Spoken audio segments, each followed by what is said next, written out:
My job with the CLC, first and foremost, is to share Christ's love through our ministry, through the fitness ministry. I've been an aerobic teacher here for 18 years. I started as a group instructor, and then 3 years ago was asked to take the place as the coordinator of the aerobic classes, the fitness classes. My sister-in-law, Charlotte, who helped start this ministry over 30 years ago, actually invited me to her class.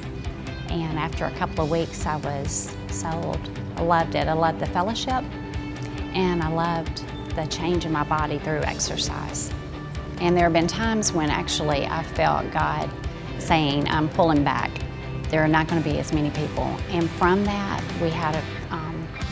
we would pray and seek Him and see exactly what it is He wanted to do.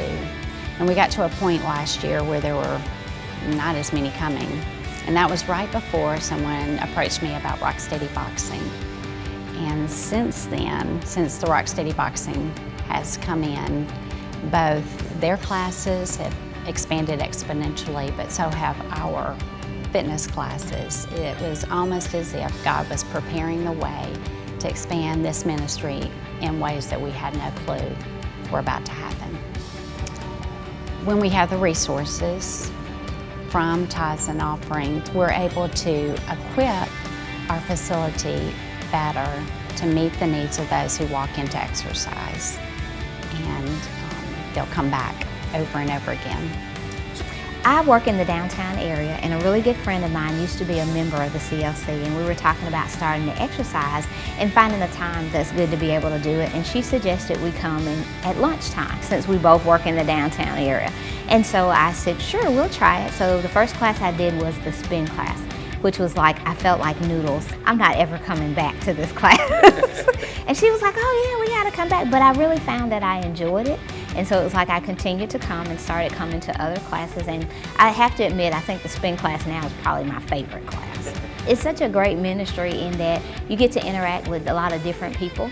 These are people who are centered and focused on Jesus, as well as focused on trying to make their body the temple that the Lord requires of us to do. And we're all working towards the same goal, not only the physical goal, but the spiritual goal as well. I can say just for myself and being coming, like I said, since 2008, and I've seen a transformation in my body, being able to use the various equipment, and there's continuous increasing in the equipment or different technologies that's being utilized, so you're not getting bored, one thing, so you're always looking and challenging yourself. And the funds that come in allow that to happen, because if they didn't, we wouldn't have the new and updated equipment. You wouldn't have the resources to and challenge yourself beyond the norm. And one of the things about fitness is you've always got to be able to challenge yourself, and that's a good way to do it.